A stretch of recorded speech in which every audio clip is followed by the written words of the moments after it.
آپ کے سامنے یہ اردو کے حوالے سے سال اول کا جو پیپر پیٹرن ہے اس کے حوالے سے آج ہم بات کریں گے۔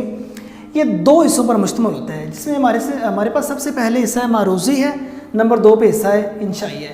حصہ معروضی کل نمبر اس کے 20 ہوتے ہیں اور وقت ہمارے پاس اس کے لیے 20 منٹ ہوتا ہے۔ پہلے نمبر پہ حصہ نثر ہے اسباق، اس میں سے MCQs آتے ہیں 5 نمبر کے۔ دوسرے نمبر پہ ہے ادبی اصطلاحات۔ اب ہمارے پاس دوسرے نمبر پہ ادبی اصطلاحات ہیں، اس میں جو چیز ہمارے پاس ہے تشبیہ، استعارہ، تلمیح، یہ 3 چیزیں ہمارے پاس ہیں۔ ان تینوں میں سے ان کے MCQs آتے ہیں اور وہ 5 نمبر کے ہیں۔ ادبی اصطلاحات کے بعد ہمارے پاس آ جاتی ہیں شعری اصطلاحات۔ شعری اصطلاحات میں یہ 4 چیزیں ہمارے پاس ہیں، قافیہ، ردیف، مطلع، مقطع۔ ان چاروں میں سے 5 نمبر کے MCQs آتے ہیں اور اس کے بعد ہے تذکیر و تانیث مینس مذکر مؤنث، یہ غیر حقیقی ہیں، ان میں سے 5 نمبر کے MCQs آتے ہیں۔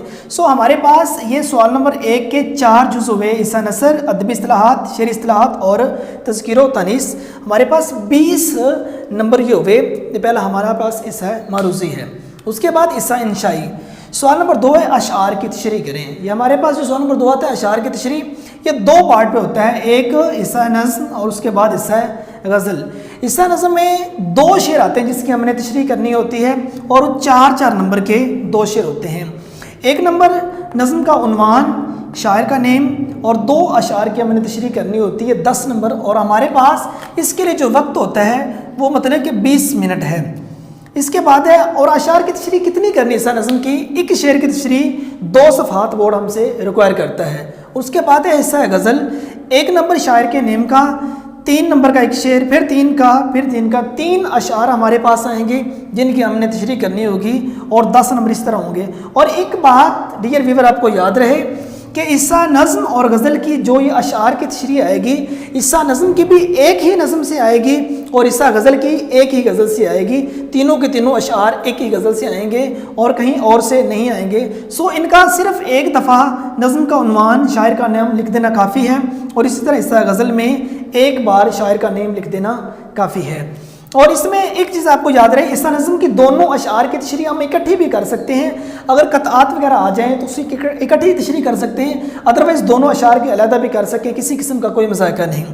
اس کے بعد ہمارے پاس ہے سوال نمبر 3،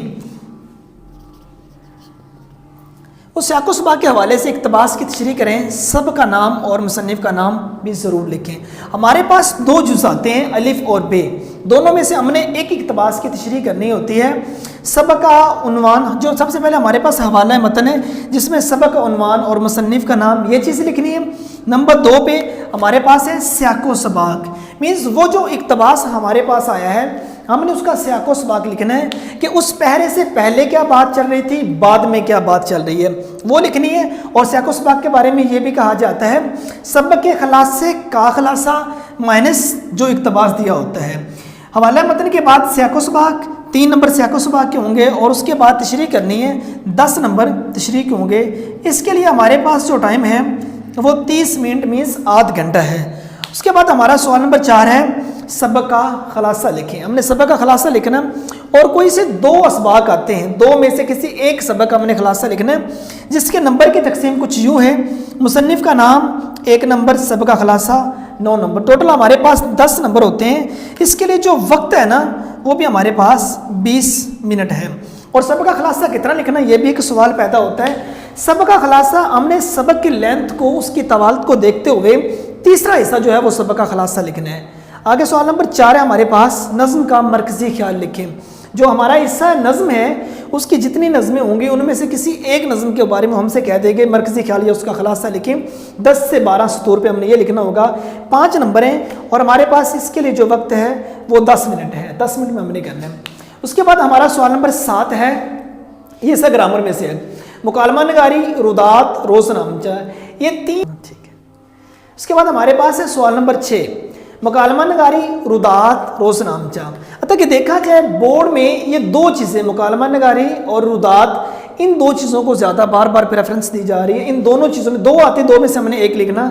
روز نامچہ کبھی آ جاتا ہے کبھی نہیں آتا، لیکن یہ سلیبس کا حصہ ہے، اس کو کرنا یہاں بہت ہی ضروری ہے۔ 10 نمبر ہے ہمارے پاس اور اس کے لیے جو ہمارے پاس وقت ہے وہ 20 منٹ ہے۔ اس کے بعد سوال نمبر 7، درخواست یا رسید، مطلب کہ دونوں میں انہوں نے درخواست یا رسید میں ایک چیز دینی ہے۔ اس میں یہ آپ بچوں کو یہ چیز نہ ذہن میں رہے کہ جس طرح مکالمہ یا رداد یا دو چیزیں آئیں گی ہم ایک چیز کو لکھ لیں گے، یہ درخواست یا رسید میں انہوں نے ایک چیز دینی جس کو ہم نے لکھنا ہوگا۔ 10 نمبر اس کے، اور ہمارے پاس اس کے لیے بھی جو وقت ہے وہ مطلب کہ 20 منٹ ہے۔ اس کے بعد ہے ہمارا سوال نمبر 8 تلخیص نگاری۔ سال اول کے سلیبس میں سب سے اہم سوال یہ والا دیا جاتا ہے تلخیص نگاری، اور سب سے کم وقت بھی اسی پہ لگتا ہے اور سب سے زیادہ نمبر بھی اسی کے ہوتے ہیں۔ یہ واحد ایک سوال ہے جس کو جتنا تھوڑا لکھیں گے نمبر اتنے زیادہ ملیں گے۔ یہ ان سین ایک پیراگراف ہمارے سامنے آتا ہے، اس کا ہم نے مناسب عنوان دینا ہوتا ہے اور اس کی تلخیص کرنی ہوتی ہے۔ جتنا ہمارے پاس پیرا آ جائے اس کا تیسرا حصہ ہم نے لکھنا ہوتا ہے۔ یہ ہے ہمارا تلخیص نگاری کا۔ سو ڈیئر اسٹوڈنٹ، یہ ہمارا آج کا جو لیکچر تھا، آج کا جو ٹاپک تھا وہ پیپر پیٹرن پہ تھا۔ ہم نے بتایا آپ کو کہ 2 حصہ پہ مشتمل ہے، جس میں حصہ معروضی ہے اور حصہ انشائی ہے، اور 20 نمبر پہ حصہ معروضی ہے اور 80 نمبر پہ حصہ انشائی ہے، اور ساتھ ساتھ آپ کو اس کے وقت کا بھی بتا دیا آپ نے کتنا ٹائم دینا ہے۔ اس کے لیے 10 نمبر کا سوال ہے، اس کو بھی آپ نے 20 منٹ ٹائم دینا ہے، اور اس کے بعد آپ کا جو پیپر ہے اچھی طرح سے پریزنٹ ہو جائے گا، اچھی طرح آپ حل کر لیں گے۔ اس کے بعد انشاءاللہ نیکسٹ لیکچر میں ملتے ہیں۔ اللہ حافظ۔